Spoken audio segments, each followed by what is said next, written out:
सभी को नमस्कार है, प्यार भरा नमस्कार है बच्चों। और बच्चों तो नहीं हो, 12th के हो तुम, लेकिन कोई बात नहीं, हमारे लिए तो बच्चे ही रहोगे। चलिए, तो लास्ट लेक्चर यानी कि रे ऑप्टिक्स में हम लोगों ने हमारा चैप्टर जो है वो समाप्त किया था।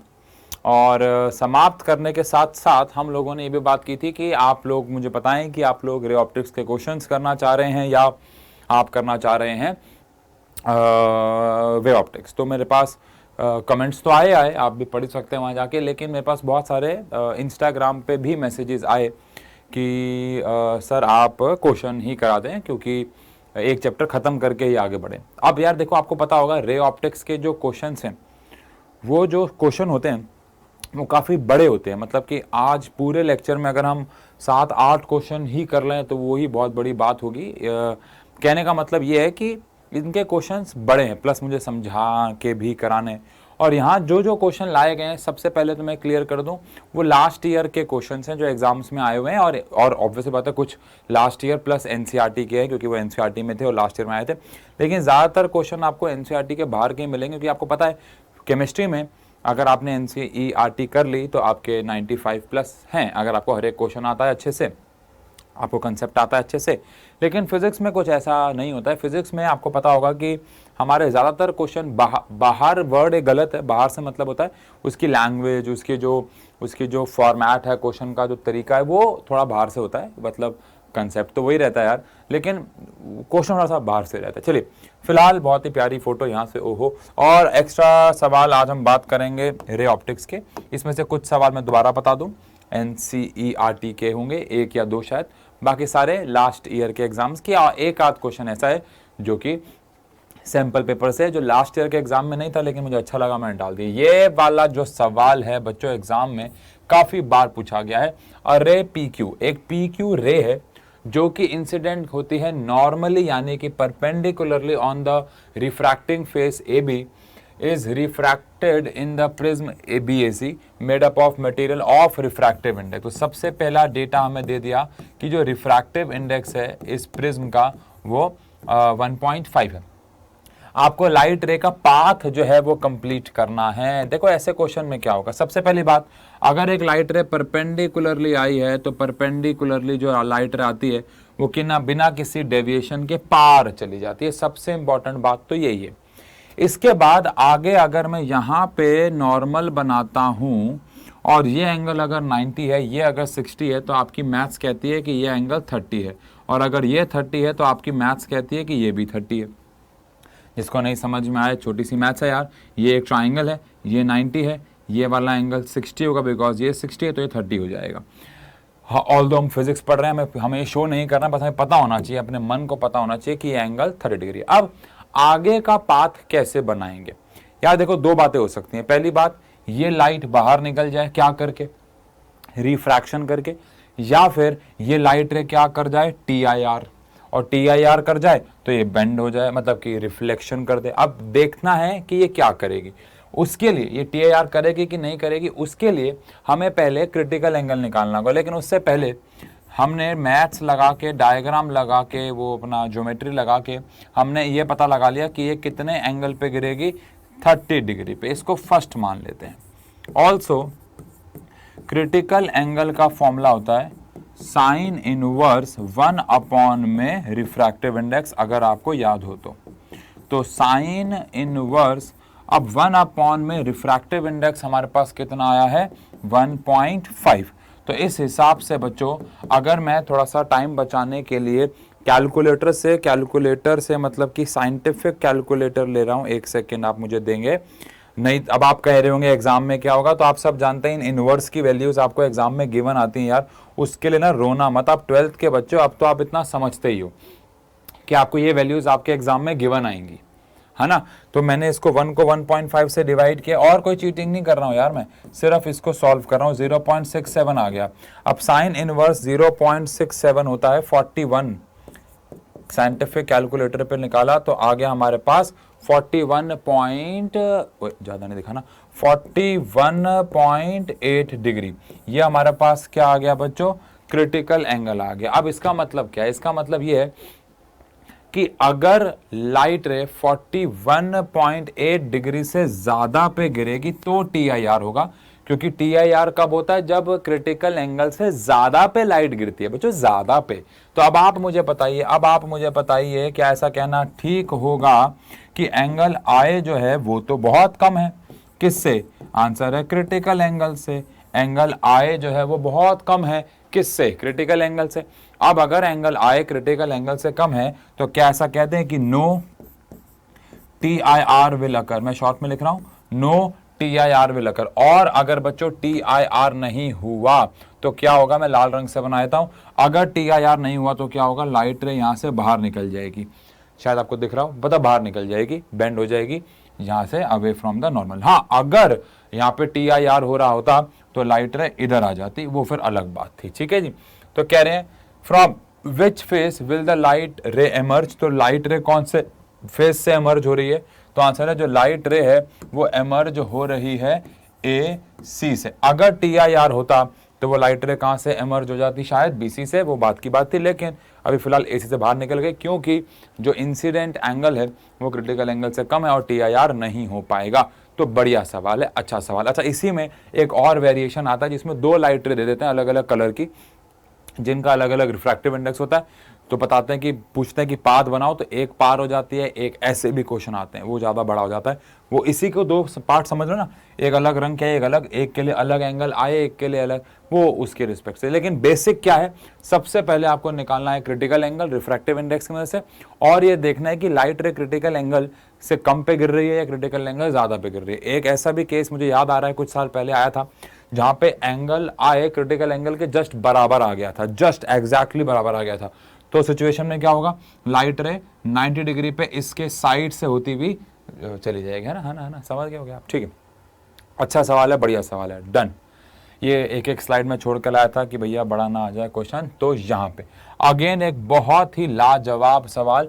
अगर आपने NCERT की है तो आपको पता होगा ये सवाल NCERT का है, लेकिन ये सवाल पता नहीं क्यों हर साल कहीं ना कहीं देखने को मिल जाता है, चाहे प्री बोर्ड हो, चाहे UT हो, पुटी हो, मूटी हो, चाहे बोर्ड का एग्ज़ाम हो। बोर्ड के एग्ज़ाम में ये आप, मुझे याद नहीं है कब, लेकिन काफ़ी बार, 2-4 बार तो आया हुआ है।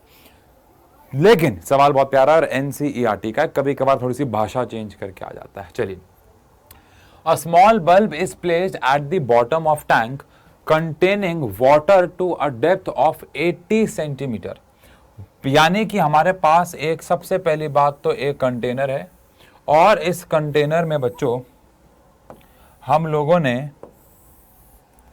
पानी भरा हुआ है। ठीक है जी। अब पानी कितनी गहराई तक भरा हुआ है? तो आंसर है 80 सेंटीमीटर तक हमने इसके अंदर पानी भरा हुआ है। What is the area of the surface जो वाटर को ये इल्यूमिनेट करेगा? रिफ्रैक्टिव इंडेक्स हम लोगों को जो गिवन है वो गिवन है पानी का विद रिस्पेक्ट टू एयर 1.33, और जो एक्चुअल डेप्थ है, जो पानी की एक्चुअल गहराई है वो 80 सेंटीमीटर दे रखी है। अब जो मैं बोल रहा हूं ध्यान सुनना, यहां से इसकी गहराई से जो लाइट रे निकलेगी वो यहां से तो सीधी चली जाएगी बच्चों, जो लाइट रे यहां से निकलेगी वो तो चली जाएगी सीधी, यस और नो? यस। और जो लाइट रे हमें निकालना है कि ये जो बल्ब है ये कितने एरिया तक, अगर मैं इसको ऊपर से देखूं या साइड से देखूं तो कितने एरिया तक इसकी रोशनी नजर आएगी। सबसे पहले मैं आपसे एक सवाल पूछ रहा हूं कि ये लाइट रे, जो यहां से बहुत सारी लाइट रे निकलेंगी, मिटा दूंगा, लेकिन यहां से बहुत सारी लाइट रे निकलेंगी जो बाहर जाएंगी, बाहर जाएंगी, बाहर जाएंगी, बाहर जाएंगी, बाहर जाएंगी। लेकिन ये लाइट रे कब तक बाहर जाएंगी? मेरा सवाल है कि ये जो लाइट रे हम बना रहे हैं ये लाइट रे कब तक बाहर जाएंगी, कब तक ये बाहर जाती जाएंगी? तो आंसर है जब तक ये TIR ना कर लें। यानी एक ऐसा लेवल आएगा जब ये गिरेगी कौन से एंगल पे बच्चों? तो आंसर है ये गिरेगी क्रिटिकल एंगल पे, क्योंकि क्रिटिकल एंगल पे गिरने पे ये ऐसे परपेंडिकुलरली चली जाएगी, सेम इधर भी होगा।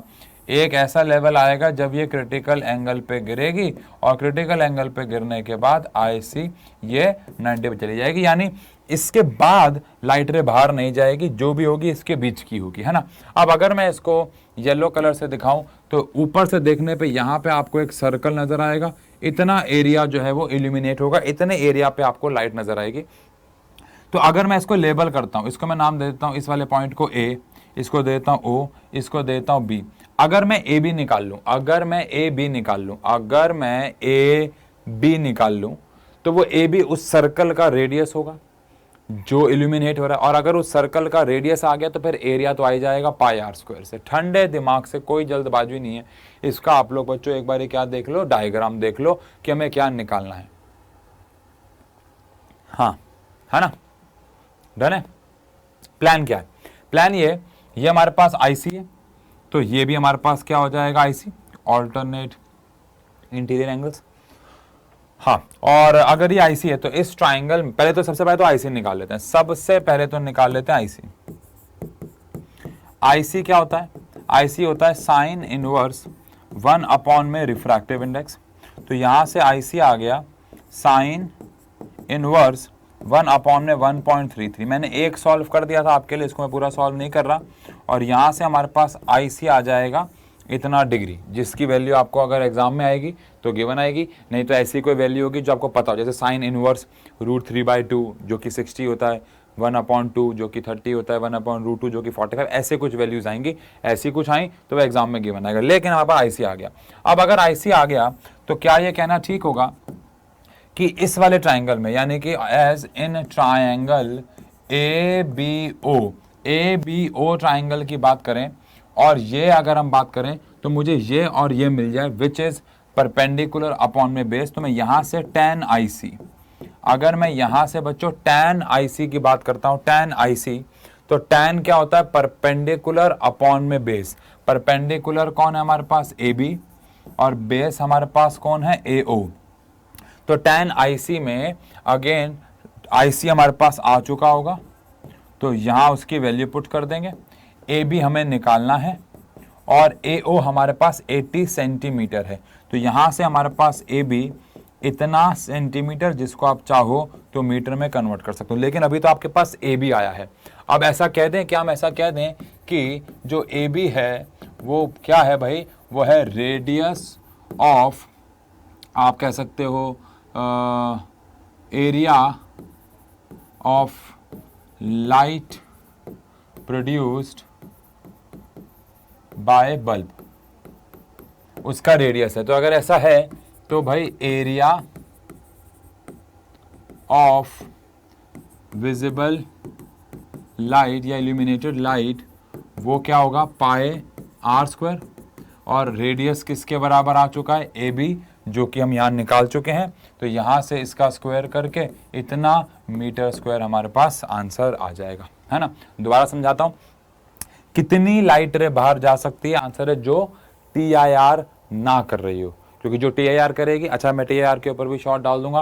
एक्चुअली 2-4 दिन से काफ़ी बिजी चल रहा था यार, वो हमारा साइंस एंड फन का इवेंट था, उसकी वीडियो एडिटिंग चल रही थी। कल रात को भी लास्ट मैं 4:30-5 बजे सोया था, और आज मॉर्निंग में 8 o'clock इसका शूट कर रहा हूँ। तो थोड़ा टाइम का बस शॉर्टेज चल रही है, बट आने वाले हफ्ते में काफ़ी फ्री हूँ।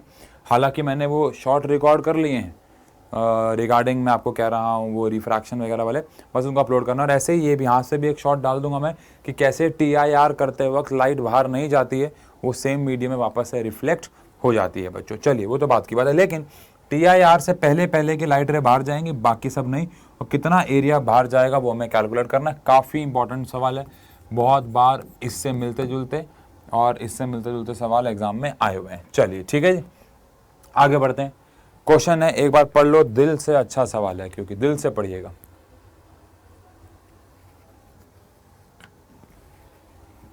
एक शब्द मिलेगा आपको इक्वी कन्वेक्स, अगर इन केस नहीं पता आपको तो लिख लीजिए। इक्वी कन्वेक्स और equiconcave means, equiconvex और equiconcave means convex and concave lens with same radius of curvature, है ना।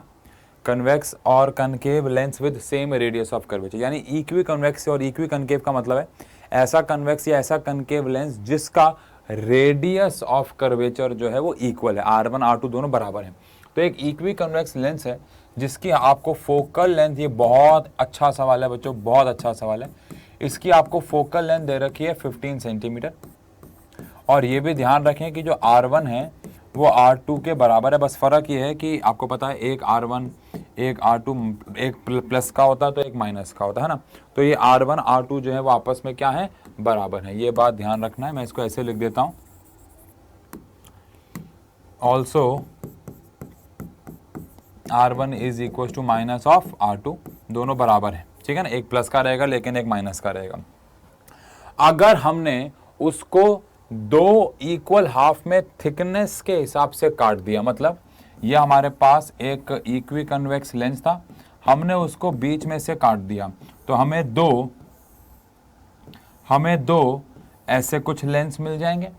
याद रखें, क्या इस लेंस को हम अब बाय कन्वेक्स लेंस कह सकते हैं या कन्वेक्स कह सकते हैं? नहीं, अब ये क्या हो गया है, प्लेनो कन्वेक्स, यानी एक तरफ से ये प्लेन हो गया है और एक तरफ से ये कन्वेक्स हो गया है, तो इसका नाम क्या हो गया है, प्लेन ओ कन्वेक्स, है ना। इसका नाम हो गया है प्लेन ओ कन्वेक्स।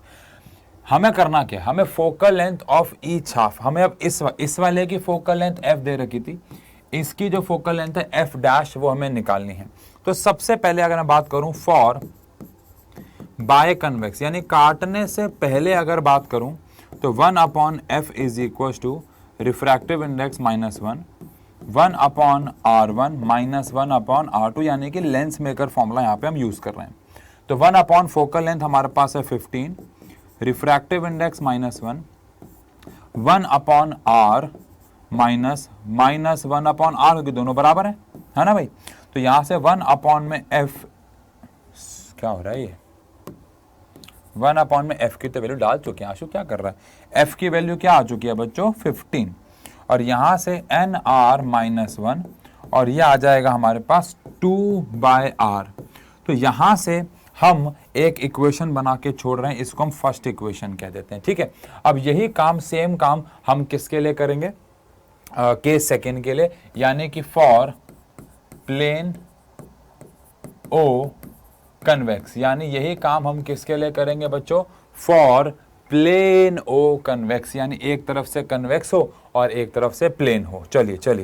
अच्छा, अब हम बात करते हैं 1 जो नई वाली फोकल लेंथ है इज, बेटा बहुत इंपॉर्टेंट एक बात आने वाली है, ध्यान से सुनना है, 1/r1 माइनस 1/r2, ठीक है।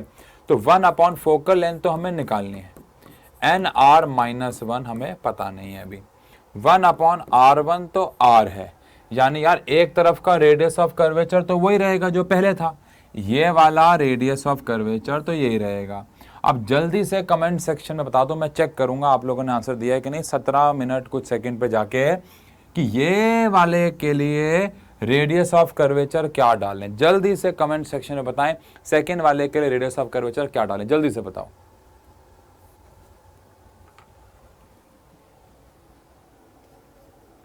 अगर ये सोचा है आपने कि इनफाइनाइट डालना है तो बिल्कुल सही सोचा है, क्योंकि प्लेन सरफेसेस के लिए फोकल लेंथ और रेडियस ऑफ कर्वेचर इनफाइनाइट होते हैं, बिल्कुल सही सोचा है। तो 1 में नई वाली focal length is nr-1, 1/r बच जाएगा, और इसे मान लेंगे सेकेंड इक्वेशन। एक हमारे पास सेकेंड इक्वेशन है, एक हमारे पास फर्स्ट इक्वेशन है। कहाँ गई भाई, ये हमारे पास कौन सी इक्वेशन आई, फर्स्ट, और ये हमारे पास कौन सी इक्वेशन आई, सेकेंड। अब हमें क्या करना है, फर्स्ट और सेकेंड इक्वेशन को आपस में डिवाइड कर देंगे, इक्वेट कर देंगे, जैसा आपका मन करे। मैं तो डिवाइड कर रहा हूं, ठीक है भाई। तो dividing first and second, first और सेकेंड को डिवाइड कर देंगे। तो यहाँ पे आ जाएगा f डैश अपॉन में 15 इज इक्वल टू, यहाँ पे nr-1 से nr-1 तो कैंसिल हो जाएगा, ये हमारे पास क्या आ जाएगा, ये आ जाएगा हमारे पास 2/r, इंटू में ये r चला जाएगा ऊपर, है ना भाई। तो r से r कैंसिल हो जाएगा और फोकल लेंथ आ जाएगी 30 सेंटीमीटर, यानी कि फोकल लेंथ जो है वो डबल हो जाएगी। मुझे याद है एक बार हुआ क्या था कि मैं अपने ऑफलाइन बैच में ये सवाल करवा रहा था, तो वहाँ पे उस सवाल के अंदर हुआ क्या कि एक बच्चा एंट्रेंस की कोचिंग कहीं पे जाता होगा और साथ साथ वो हमसे तो फाउंडेशन कर ही रहा था, तो वहाँ पे ये क्वेश्चन या ऐसा एक मिलता जुलता क्वेश्चन मैं करवा रहा था। तो मैंने अभी बस क्वेश्चन बोर्ड पे लिखा ही था और उसने बोला कि सर आंसर है कि फोकल लेंथ डबल हो जाएगी। अब फिर वहाँ पे मैंने एक डिस्कशन की कि एंट्रेंस वाले बच्चे जिनको सिर्फ MCQ करना है या उनको सिर्फ अभी फ़िलहाल जल्द से जल्द आंसर देना है, वो ये स्टेटमेंट बिल्कुल याद रख सकते हैं, बिल्कुल ऐसा कर सकते हैं कि जो फोकल लेंथ है वो डबल हो जाती है अगर एक लेंस को बीच में से हम आधा कर देते हैं। तो आप अगर एमसीक्यू पेपर हमारे इस बार आ रहे होते यानी कि ऑब्जेक्टिव टाइप, तो हम भी ये याद कर सकते थे, बट यार हमारे पेपर आ रहे हैं क्या सब्जेक्टिव, तो हमें ये पूरी कैलकुलेशन करके दिखानी होगी कि हम यहाँ तक कैसे पहुँचे। हाँ, अगर 1 नंबर में क्वेश्चन आ रहा है कहीं तो आप ये लाइन याद रख सकते हो, कहीं लिख भी सकते हो कि फोकल लेंथ डबल हो जाती है जब हम रेडियस ऑफ एक लेंस को बीच में से हाफ कर देते हैं, ठीक है ना। ऐसा क्वेश्चन भी चलिए आ सकता है। ओहो, बहुत ही प्यारा, बहुत ही लाजवाब क्वेश्चन स्क्रीन पे पूरा नजर आ रहा है कि नहीं आ रहा है? आ रहा है। ये काफ़ी अच्छा क्वेश्चन है और ये क्वेश्चन भी एक आध बार मैंने देखा हुआ एग्जाम में, प्लस ये PYQs ही हैं सारे। चलिए एक बार ये क्वेश्चन पढ़ते हैं। A card sheet divided into square each size 1 millimetre का square is being viewed at a distance of 9 centimetre through. यानी क्या क्या चीजें गिवन है, आप पहले लिखते रहते हैं। यानी एक शीट है, उसका एरिया 1 मिलीमीटर स्क्वायर है, इसको A1 कह देते हैं। उसको हमने देखा 9 सेंटीमीटर दूर रख के उसको, यानी ऑब्जेक्ट डिस्टेंस हमारे पास -9 सेंटीमीटर है। एक मैग्नीफाइंग ग्लास से देखा, ऑब्वियस बात है मैग्नीफाइंग ग्लास मतलब एक कन्वर्जिंग यानी कि कन्वेक्स लेंस से देखा, जिसकी फोकल लेंथ, ओहो नहीं, यहाँ पे गलती है बच्चों, एक यहाँ पे गलती है, इसकी फोकल लेंथ 9 नहीं थी, इसकी फोकल लेंथ 10 है। हाँ, मुझे याद आ गया, ये गलती है, मिसप्रिंट है, क्योंकि ये मुझे क्वेश्चन इसलिए याद आ गया क्योंकि 9 से 9 तो कैंसिल ही हो जाएगा, बट ये 9 नहीं है, 10 है, इसको ठीक कर लेना। ये है 10 सेंटीमीटर, ठीक है जी। हाँ, यानी 9 नहीं है बच्चों, ये कितना है 10 centimetre held close to the eye, यानी फोकल लेंथ जो हमें गिवन है बच्चों वो 10 सेंटीमीटर गिवन है। चलिए सबसे पहले सवाल में पूछा है आपसे what is the magnification produced by the lens and how much is the area of each square, मतलब इमेज का। तो सबसे पहले तो हमें मैग्निफिकेशन निकालना है। प्लानिंग क्या कहती है? प्लानिंग कहती है मैग्निफिकेशन का फॉर्मूला होता है V/U। अब आपके पास क्या तो है, आपके पास U तो है लेकिन आपके पास V नहीं है, तो पहले हम V निकाल लेते हैं। तो भाई 1/F is equal to 1/V minus 1/U आ जाएगा। अब 1/F कितना है हमारे पास 10, 1/V कितना है हमारे पास, V हमें निकालना है, माइनस 1/U कितना है हमारे पास, तो U है -9, माइनस माइनस प्लस हो जाएगा। तो 1/10 is equal to 1/V minus minus plus 1/9। इस हिसाब से बात करें तो 1/10 minus 1/9 is equal to 1/V कर देंगे। तो यहाँ से 1/V एलसीएम हमारे पास आ गया 90, सही कह रहा हूँ। और यहाँ से हमारे पास आ जाता है -10, और यहाँ से हमारे पास मतलब कि 10, और यहाँ से आ जाता है हमारे पास, क्या आ जाता है, क्या कर दिया मैंने, यहाँ से हमारे पास आता है 9 और आता है वहाँ से -10, है ना। ये गलती कर दी मैंने, सॉरी। हाँ, तो भाई यहाँ पे हमारे पास आ जाता है 9 माइनस 10, बिल्कुल। तो यहाँ से हमें V मिल जाता है -90 सेंटीमीटर। ये हमें अभी V मिला है, बस अभी हमें V मिला है। अब क्या ऐसा कह दें कि मैग्निफिकेशन अगर V/U होता है तो V हमारे पास कितना आया है -90 एंड U हमारे पास कितना था -9। इस हिसाब से मैग्निफिकेशन आ गया हमारे पास 10। यह आ गया मैग्निफिकेशन 10, यानी जो इमेज फॉर्म होगी वो 10 गुना बड़ी होगी, और वो प्लस का मतलब वर्चुअल रेक्ट भी है। तो हमने इतना हिस्सा तो कर लिया कि magnification produced by the lens निकाल लिया। अगला सवाल है how much is the area of each square, यानी जो इमेज बन रही है उसका हर एक का एरिया क्या होगा। उससे पहले हम क्या करेंगे, हमें जो इनिशियल एरिया दे रखा था वो हमें दे रखा था 1 मिलीमीटर स्क्वायर, लेकिन एरिया का फॉर्मूला क्या भी होता है, साइड का स्क्वायर। उस हिसाब से अगर एरिया 1 मिलीमीटर स्क्वायर है और वो साइड का स्क्वायर है, तो उस हिसाब से हमारे पास जो साइड आ जाएगी वो आ जाएगी 1 मिलीमीटर। अच्छा, अब हमें नया वाला अगर एरिया निकालना है, हो क्या रहा है आप समझ रहे हो ना। ये हमारे पास एक स्क्वायर शीट है जिसका एरिया हमें दे रखा था 1 मिलीमीटर, तो उस हिसाब से इसकी साइड्स हमारे पास कितनी आ गई 1 मिलीमीटर। अब हमने इसको एक मैग्नीफाइंग ग्लास से देखा तो इमेज बड़ी बनी। अब इमेज 100 गुना बड़ी बनी है, क्योंकि 10 गुना बड़ी बनी है, बिकॉज मैग्निफिकेशन 10 आया। तो नया वाला इमेज का एरिया क्या होगा, उससे पहले हमें नई वाली जो इमेज बन रही है, वाली जो इमेज बन रही है, इसकी साइड निकालनी होगी ना, और उसको हम साइड 2 कह रहे हैं, इसको साइड 1 बोला था। अब मैग्निफिकेशन का फॉर्मूला क्या होता है, हाइट ऑफ इमेज यानी साइड ऑफ इमेज अपॉन में हाइट ऑफ ऑब्जेक्ट यानी कि साइड ऑफ ऑब्जेक्ट। अब मैग्निफिकेशन है 10, ये हमारे पास आया था 1, यहाँ से जो इमेज बनेगी उसकी स्क्वायर की साइड जो हमारे पास आएगी, साइड 2 जिसको हम कह रहे हैं, वो आ जाएगी 10 मिलीमीटर। तो इस हिसाब से एरिया ऑफ इमेज, जो इमेज है उसका एरिया कितना आ जाएगा, जो नई वाली साइड आई है उसका स्क्वायर, नई वाली साइड आई है 10, तो 10 का स्क्वायर कितना होता है बच्चों, 10 का स्क्वायर होता है 100 और उसका मीटर स्क्वायर। दोबारा बोल रहा हूँ, यहाँ पे बच्चे अक्सर गलती क्या कर देते हैं, बच्चे गलती में क्या करते हैं भाई, वो एक्चुअली जो हमारे पास एरिया दे रखा था विच इज़ 1 मिलीमीटर स्क्वायर, वो उसी का 10 गुना कर देते हैं और बोलते हैं कि नया वाला एरिया आ जाएगा 10। बट यार मैग्निफिकेशन में एरिया नहीं होता है मैग्नीफाइंग पावर के टाइम्स, वो तो साइड होती है।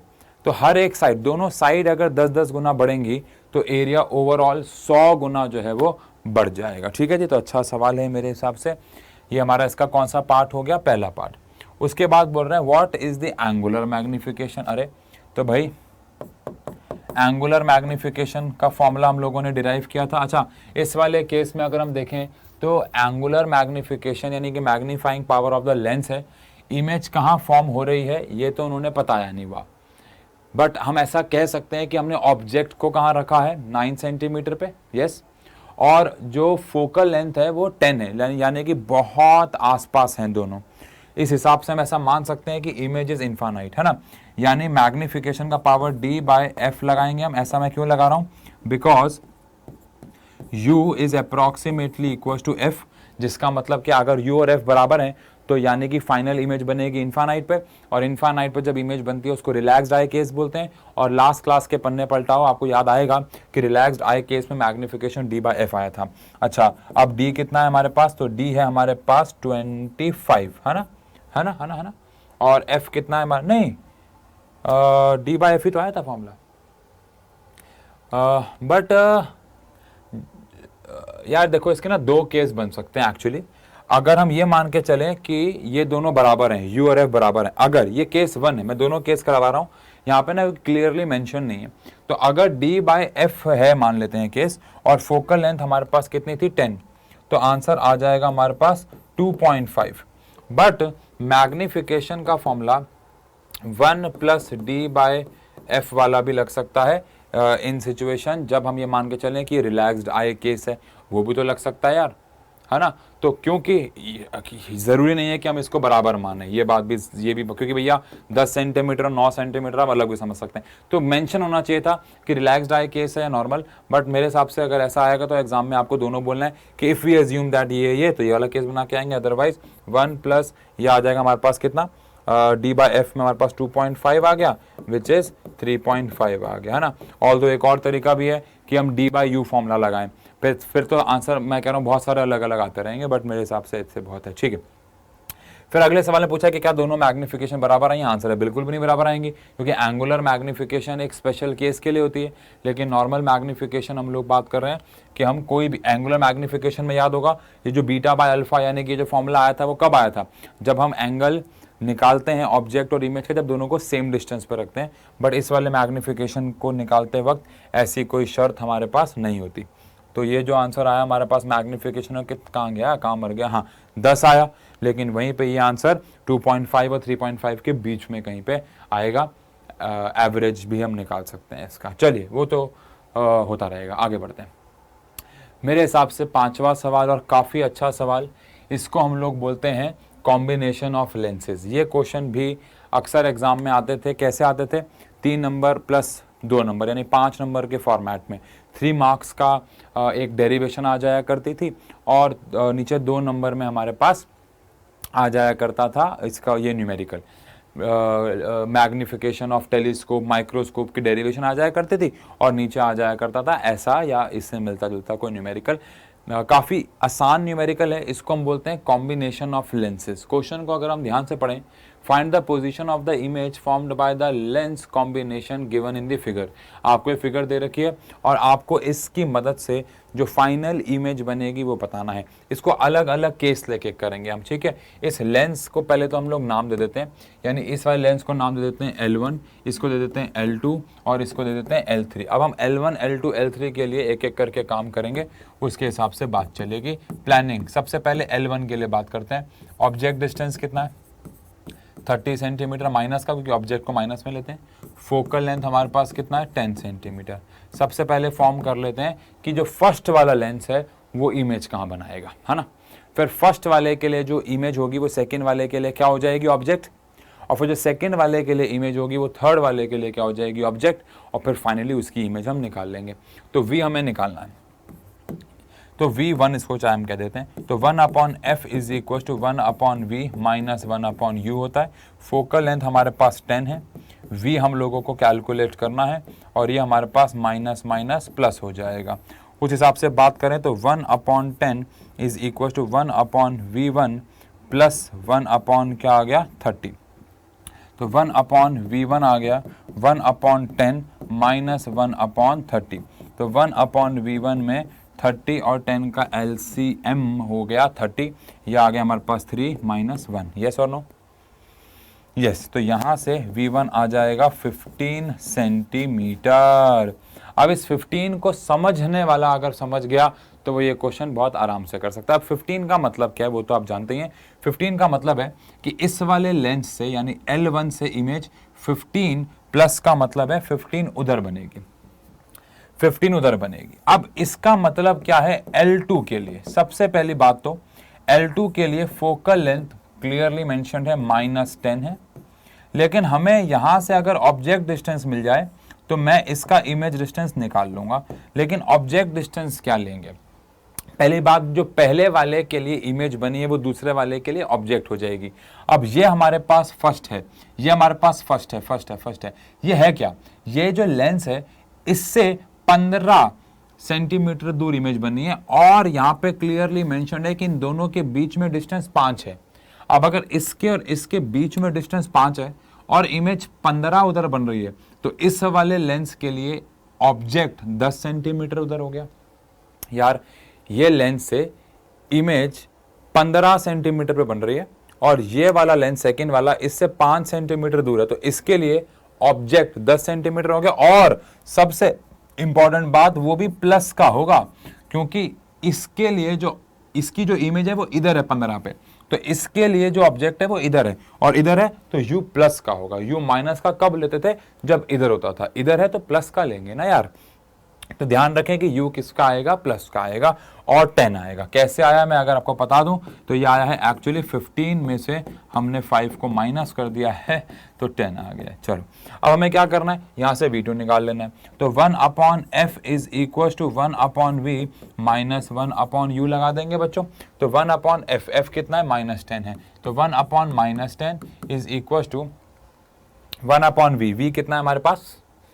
v हमें निकालना है, तो 1/v2 माइनस 1/u कितना है हमारे पास? u है हमारे पास 10। तो यहाँ से ये पूरा का पूरा तो कैंसिल ही हो जाएगा जहाँ तक मुझे लग रहा है भाई, है ना। तो एज अ रिजल्ट 1/v2 जो है वो आ जाएगा 1/0, विच मीन्स कि v2 हमारे पास आ जाएगा इन्फिनिटी। यानी कि जो इस वाले लेंस के लिए इमेज बनेगी वो इनफाइनाइट पे बनेगी।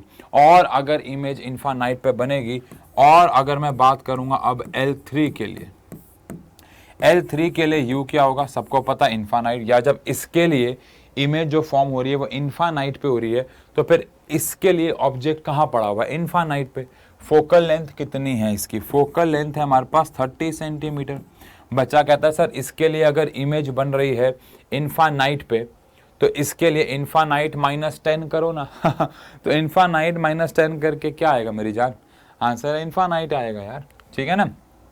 तो फोकल लेंथ कुछ भी हो वैसे फर्क नहीं पड़ता, लेकिन जो 30 है मतलब फर्क पड़ता है, लेकिन कैलकुलेशन तो ज़्यादा करने नहीं है। अब फोकल लेंथ हमारे पास आ गई 30। इसके लिए सेकेंड वाले के लिए जो इमेज बन रही है वो इन्फिनिटी पे बन रही है, तो फिर इसके लिए जो ऑब्जेक्ट पड़ा होगा वो भी तो इनफाइनाइट पे पड़ा होगा ना। और अगर ऐसा है तो बस अब हमें क्या निकाल देना है? v, फाइनल इमेज डिस्टेंस निकाल देना है। जिसको हम V3 भी कह सकते हैं। तो 1 upon focal length is equal to 1 upon V minus 1 upon U। Focal length कितनी है हमारे पास? फोकल लेंथ है 30, V हम लोगों को निकालना है और U हमारे पास इन्फानाइट आया था, उस हिसाब से V3 आ जाएगा 30 सेंटीमीटर। यानी जो फाइनल इमेज फॉर्म होगी वो इससे 30 सेंटीमीटर पे बनेगी। और अगर आपको ना पता हो तो ये एनसीईआरटी का एग्जाम्पल है, मतलब हो सकता है वैल्यूज़ थोड़ी सी अलग हो, बाकी जहाँ तक मुझे याद है वैल्यूज़ भी शायद सेम ही। तो हमारे पास बच्चों यहाँ से शायद फोकल लेंथ थोड़ा अलग हो सकती है, लेकिन सेम एग्जैक्ट क्वेश्चन एनसीईआरटी के एग्जाम्पल में, और एज अ रिजल्ट V3 आ गया। दोबारा बताता हूँ क्या किया। पहले वाले लेंस के लिए ऑब्जेक्ट डिस्टेंस दे रखा था, फोकल लेंथ दे रखी थी, लेंस फॉर्मूला लगा के इमेज डिस्टेंस निकाला, और इसका जो इमेज डिस्टेंस था उसकी मदद से हमने इसका ऑब्जेक्ट डिस्टेंस निकाल लिया, जो कि 15 - 5 यानी कि +10 हो गया। फिर इसके लिए ऑब्जेक्ट डिस्टेंस फोकल लेंथ लगा के इसके लिए इमेज डिस्टेंस निकाला, जो कि इनफाइनाइट आया। और अगर इसके लिए इमेज इनफाइनाइट पे तो इसके लिए ऑब्जेक्ट क्या हो गया इनफाइनाइट पे, फोकल लेंथ से फिर इसका V निकाल लिया। अच्छा सवाल, कॉम्बिनेशन ऑफ लेंसेज। ऐसे अगर 4 लेंस, वैसे 4 5 तो बहुत बड़ा हो जाएगा क्वेश्चन, बट अगर इन केस एग्जाम में आते हैं 4 लेंस 5 लेंस, तो सबका जो फॉर्मेट है ना बच्चों वो सेम सा ही है। ठीक है, चलिए आगे बढ़ते हैं एक सवाल की तरफ। अच्छा सवाल ये भी, ये थोड़ा सा हमारा अब माइक्रोस्कोप टेलीस्कोप के ऊपर क्वेश्चन आ रहे हैं, और हमारा ये वाला सवाल भी माइक्रोस्कोप टेलीस्कोप के ऊपर है। चलिए, एक ऑप्टिकल इंस्ट्रूमेंट है जो 2 लेंस यूज कर रहा है। पहले वाले लेंस की जो पावर है वो 100 डायोप्टर है। आई होप आपको पता हो फोकल लेंथ कैसे निकालते हैं, 1 अपॉन पावर करके, है ना। तो 0.01 मीटर आ गया, और सेंटीमीटर में कन्वर्ट कर देंगे तो 1 सेंटीमीटर आ जाएगा, 100 से मल्टीप्लाई कर देंगे। डन है, ठीक है। इसके बाद सेकेंड वाला की जो पावर है वो हमको दे रखी है 50 डायोप्टर। उस हिसाब से अगर हम इसकी फोकल लेंथ निकाल लें तो 1 अपॉन पावर का फॉर्मूला लगा के, तो 1 अपॉन 50 इज 0.02 या 0.02। 1 upon 50 is 0.1 upon 5 which is 0.02, not 0.2, it is 0.02। और अगर हम इसको कन्वर्ट कर दें, ये तो मीटर में आया, सेंटीमीटर में कर दे तो कितना आ जाएगा, 2 सेंटीमीटर। अब आप मुझे बताओ, एक की फोकल लेंथ है 1 सेंटीमीटर, एक की 2 सेंटीमीटर, और दोनों के बीच की जो लेंथ है, यानी कि दोनों के बीच का डिस्टेंस रखा हुआ है वो 25 सेंटीमीटर रखा हुआ है, ये भी हमें दे रखा है। सबसे पहले आपसे पूछा है ये कौन सा ऑप्टिकल इंस्ट्रूमेंट है, ये बताओ। और ये बोल रखा है कि जो फाइनल इमेज फॉर्म हो रही है वो इनफाइनाइट पे हो रही है, यानी कि ये रिलैक्स्ड आई केस है, क्योंकि इनफाइनाइट पे इमेज फॉर्म हो रही है। लेकिन उससे पहले ये माइक्रोस्कोप है, टेलीस्कोप है। देखो बहुत सिंपल सी बात है, हमने बात की थी कि जो टेलीस्कोप होता है उसमें f0 जो होता है वो बड़ा होता है ना, उसमें f0 जो होता है वो बड़ा होता है। लेकिन यहाँ पे जो ऑब्जेक्टिव लेंस है यानी कि P1 वाला, इसको हम f0 कह देते हैं, f0, और ये आई पीस है तो उसको हम fe कह देते हैं, fe। मैं मिटा के लिख देता हूँ, चाहे कंफ्यूजन नहीं होनी चाहिए बच्चों, क्योंकि यहाँ बोल रखा है कि पहले वाला लेंस हमारे पास ऑब्जेक्टिव है और दूसरे वाला लेंस हमारे पास आई पीस है। अब ऑब्जेक्टिव की फोकल लेंथ बड़ी होती है टेलीस्कोप में, नहीं याद तो लिख लो कहीं कि भैया टेलीस्कोप में फोकल लेंथ ऑब्जेक्टिव की बड़ी होनी चाहिए और आईपीस की छोटी होनी चाहिए। लेकिन यहाँ तो उल्टा है, यहाँ तो फोकल लेंथ ऑब्जेक्टिव की छोटी और आईपीस की बड़ी है, इसका मतलब है टेलीस्कोप तो नहीं है। तो ऑब्वियस बात है ये क्या है, माइक्रोस्कोप है। तो एज फोकल लेंथ ऑफ क्या eyepiece is greater than focal length of objective, so it is a, कौन सा वाला, क्योंकि 2 लेंस हैं तो it is a compound microscope. ये एक कंपाउंड माइक्रोस्कोप है, यस और नो, यस, ये एक कंपाउंड माइक्रोस्कोप है। अब अगर ये कंपाउंड माइक्रोस्कोप है तो पहला पार्ट हो गया। दूसरे पार्ट में आपको magnification produced by the instrument, यानी ये इंस्ट्रूमेंट कितनी मैग्निफिकेशन प्रोड्यूस करेगा ये आपको निकालना है। तो क्या ऐसा कह दें प्लानिंग के हिसाब से कि मैग्निफिकेशन का फॉर्मूला, ध्यान रखें ये कौन सा केस है, इनफाइनाइट है, यानी कि ये रिलैक्स्ड आई केस है। और पढ़ने पलटाएं माइक्रोस्कोप, कंपाउंड माइक्रोस्कोप रिलैक्स्ड आई केस में फॉर्मूला होता है D/FE 1 - V0/F0। अब इस प्लानिंग के हिसाब से हमारे पास इस फॉर्मूले में सब कुछ है सिवाय V0 के, बस हमें V0 चाहिए, बाकी सब तो आ जाएगा। क्या आपको याद है कि लेंथ ऑफ माइक्रोस्कोप का फॉर्मूला हमने बोला था V0 का मोड प्लस UE, है ना। तो ये खेल है। तो प्लान क्या है, प्लान ये है कि अगर मुझे वी नॉट निकालना है इसकी मदद से तो पहले मुझे यू ई निकालना पड़ेगा, तो इस हिसाब से प्लान पे चलेंगे। तो भाई 1 upon focal length of eyepiece is equal to 1 upon image distance for eyepiece minus 1 upon object distance for eyepiece. अब focal length for eyepiece is nothing but equals to 2 centimetre and image distance for eyepiece is infinite because final image is formed at infinity, so this is infinite and object distance which is UE इसको हमें calculate करना है। तो उस हिसाब से अगर बात करें तो UE हमारे पास आ जाएगा -2 सेंटीमीटर, यानी object distance for eyepiece is -2 centimetre. अगर ऑब्जेक्ट डिस्टेंस आई पीस के लिए -2 सेंटीमीटर आ गया है तो बस काम हो गया। कैसे? लेंथ ऑफ माइक्रोस्कोप का फॉर्मूला होता है वी नॉट का मोड प्लस यू ई का मोड।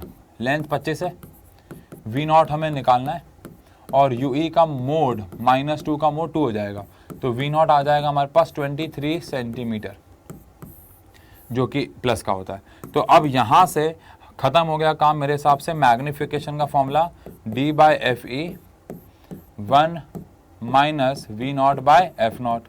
सब कुछ हमारे पास है। डी कितना है 25, फोकल लेंथ आई पीस की कितनी है बेटा हमारे पास 2 सेंटीमीटर, और 1 माइनस वी नॉट कितना हमारे पास, वी नॉट आया था ना 23 अपॉन में एफ नॉट हमारे पास कितना आया था बच्चों 1। अच्छा अब ये कर लिया। अब कई बच्चे मुझे कहते हैं कि सर इसका एक सीधा फॉर्मूला भी हम लगा सकते हैं, और वो फॉर्मूला क्या होता है D by F E into में एल बाई एफ नॉट, है ना। एक फॉर्मूला ये भी होता है D by F E is equal to L by F naught. Note का पॉइंट लिख रहा हूँ, लेकिन पता है बस प्रॉब्लम क्या है कि एनसीईआरटी ने वो फॉर्मूला तो लिखा हुआ है लेकिन कहीं पे उसकी डेरिवेशन या एक्सप्लेनेशन नहीं दी है, और बहुत सारे टीचर्स वो फॉर्मूले को गलत भी कर दे। गलत मतलब उनको वो फॉर्मूला नहीं पता होता है क्योंकि वो एनसीईआरटी में छुपा सा हुआ है, मतलब उसकी कोई डेरिवेशन नहीं है, कुछ नहीं है। लेकिन ध्यान रखें मैग्नीफिकेशन का फॉर्मूला जो कि हमारे पास D by F E into में 1 minus V nought by F not है, इसी को हम ऐसे भी लिख सकते हैं डी बाई एफ ई और लेंथ अपॉन में एफ नॉट। ये फॉर्मूला लगा के अगर हम ये वाला क्वेश्चन करेंगे तो खटाक से 1 मिनट में हो जाएगा, क्योंकि हमको सीधा एल दे रखा है और बाकी चीज़ें दे रखी है। कुछ करने की ज़रूरत नहीं है, ताम झाम कुछ नहीं करना पड़ेगा। लेकिन अगेन अगर ये क्वेश्चन 2 मार्क्स का आता है तो फिर तो वो मार्क्स मुझे लगता नहीं है मिलेंगे, क्योंकि वो फॉर्मूला सीधा लगाना गलत हो जाएगा। तो मैंने दोनों तरीके आपको बता दिए। ये तरीका लगाओगे सीधा आंसर मिल जाएगा, ये वाला थोड़ा सा घुमा फिरा के मिलेगा, लेकिन आंसर दोनों से मिल जाएगा। डन है, डन है, डन है, डन है, ठीक है। चलिए आज का हमारे पास आखिरी सवाल आ रहा है जो कि टेलीस्कोप के ऊपर है, मतलब हर एक कंसेप्ट के ऊपर एक एक क्वेश्चन हमने किया है और आने वाले समय में और भी कर लेंगे, लेकिन मुझे लग रहा था कि इतना करके फिर हम ताकि अगले लेक्चर में हम वेव ऑप्टिक्स पे आ सकें। ठीक है, सवाल को पढ़ेंगे। अच्छा सवाल है ये भी, कह रहे हैं कि एक टेलीस्कोप है जिसका जो ऑब्जेक्टिव लेंस है उसकी जो फोकल, बहुत आसान क्वेश्चन है और टेलीस्कोप के ऊपर बहुत आसान क्वेश्चन ही आते हैं। फोकल लेंथ ऑब्जेक्टिव की दे रखी है 150 सेंटीमीटर एंड आई पीस की जो फोकल लेंथ आपको दे रखी है बच्चों वो दे रखी है 5 सेंटीमीटर। सबसे पहले आपको निकालना है शायद सिर्फ मैग्नीफिकेशन ही निकालना है, बस मैग्नीफिकेशन ही निकालना है। ओहो ये तो बहुत आसान हो गया। ऐसा करते हैं, इसमें ऐड कर देते हैं also calculate length of telescope, और यही लेवल है। आप कहोगे सर इतना आसान क्वेश्चन, यही क्वेश्चन आते हैं टेलीस्कोप के ऊपर, इसके ऊपर कुछ नहीं आता। अब मैग्नीफिकेशन का फॉर्मूला क्या है, एफ नॉट बाई एफ ई एक टेलीस्कोप के लिए। एफ नॉट कितना है हमारे पास 150, एफ ई कितना है हमारे पास 5, काट दो, कितना आंसर आ गया बच्चों 30 आ गया। मैग्नीफिकेशन आ गया 30। मैग्नीफिकेशन की कोई यूनिट नहीं होती, पता होगा। अच्छा अब हमें यहाँ पे क्या निकालना है, लेंथ। लेंथ का फॉर्मूला भी याद होगा F not plus F E, क्योंकि टेलीस्कोप में मैंने बताया था बस फोकल लेंथ अगर पता हो तो लेंथ भी आ जाती है, मैग्नीफिकेशन भी आ जाता है, सब आ जाता है। अब यहाँ पे एफ नॉट कितना है हमारे पास 150 और एफ कितना है हमारे पास 5, तो आंसर आ गया 155 सेंटीमीटर उस टेलीस्कोप की क्या हो जाएगी, लंबाई हो जाएगी। तो इस प्रकार हमारे पास कुछ सवाल आए और इनमें से एक एक सवाल बच्चों हीरा है और एग्जाम में काफ़ी बार आता है। और भी क्वेश्चन कर लेंगे, लेकिन पहले यार थोड़ा सिलेबस ख़त्म करते हैं ताकि अगले लेक्चर में हम वेव ऑप्टिक्स जो है वो शुरू कर सकें। ठीक है बच्चों, इसके पीपीटी वगैरह नीचे डिस्क्रिप्शन में कुछ लिंक वगैरह होंगे, पता नहीं टीम बताएगी टेलीग्राम में डल रहे हैं या नीचे ही लिंक आ रहे हैं, वो आप चेक कर लेना। नहीं मिल रहे हैं पीपीटी तो कमेंट सेक्शन में बता देना, मैं बोल दूंगा उनको या वो खुद ही पढ़ लेंगे, लेकिन शॉर्ट्स देखते रहे, मेरा कहने का मतलब ये। ठीक है जी, तो मिलते हैं अगली क्लास में नए चैप्टर के साथ वेव ऑफ टेक्स्ट। तब तक के लिए नमस्कार, सबको नमस्कार है भाई। ओके ओके ओके, ये क्लास हम एंड कर देते हैं।